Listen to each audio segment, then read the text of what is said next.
मध्य प्रदेश में 2018 में हुए विधानसभा चुनाव में शिकस्त खाने के बाद सत्ता से बाहर हुई बीजेपी ज्योतिरादित्य सिंधिया के बलबूते सरकार बना पाई। सिंधिया का कद बीजेपी में लगातार बढ़ा, लेकिन नगरीय निकाय चुनाव में बाजी पलटती दिख रही है। नगरीय निकाय चुनाव से पहले तक ज्योतिरादित्य सिंधिया ने बीजेपी से जो मांगा सो मिला।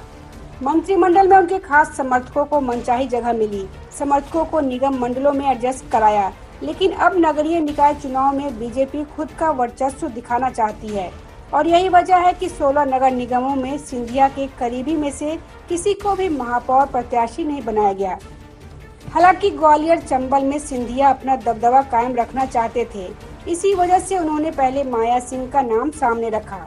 फिर पार्टी का क्राइटेरिया आगे आया तो उन्होंने समीक्षा गुप्ता का नाम रख दिया, लेकिन पार्टी ने उसे भी नकार दिया। ग्वालियर महापौर उम्मीदवार के लिए तोमर के करीबी को टिकट दिया गया। सुमन शर्मा के नाम पर ज्योतिरादित्य सिंधिया सहमत नहीं थे, लेकिन पार्टी के बाकी दिग्गज एक साथ तोमर के समर्थन में खड़े हो गए और बाजी नरेंद्र सिंह तोमर ले गए। सिंधिया को मनाने के लिए केंद्रीय संगठन को आगे आना पड़ा और उनकी भी सहमति लेकर सुमन शर्मा को ग्वालियर महापौर के लिए प्रत्याशी बनाया गया। ग्वालियर महापौर प्रत्याशी का ऐलान 4 दिन की मशक्कत के बाद हो पाया। बीजेपी का तर्क रहा कि जिस तरह से भोपाल, इंदौर और सागर में स्थानीय विधायकों की सहमति से नाम तय किया, उसी रणनीति के तहत ग्वालियर में भी काम किया गया। वहीं सिंधिया के धूल विरोधी रहे जयभान सिंह पवैया ने भी तोमर का समर्थन किया। वहीं विवेक सेजवलकर भी नरेंद्र सिंह तोमर के साथ दिखे। हालांकि सिंधिया के साथ उनके स्थानीय नेता और बेहद करीबी प्रद्युम्न सिंह तोमर रहे। इन सब समीकरणों पर बीजेपी प्रदेश अध्यक्ष विष्णुदत्त शर्मा कहते हैं कि हमारे यहाँ पर संगठन सर्वोपरि होता है, कोई एक व्यक्ति फैसला नहीं लेता, सामूहिक फैसले से सहमति बनती है।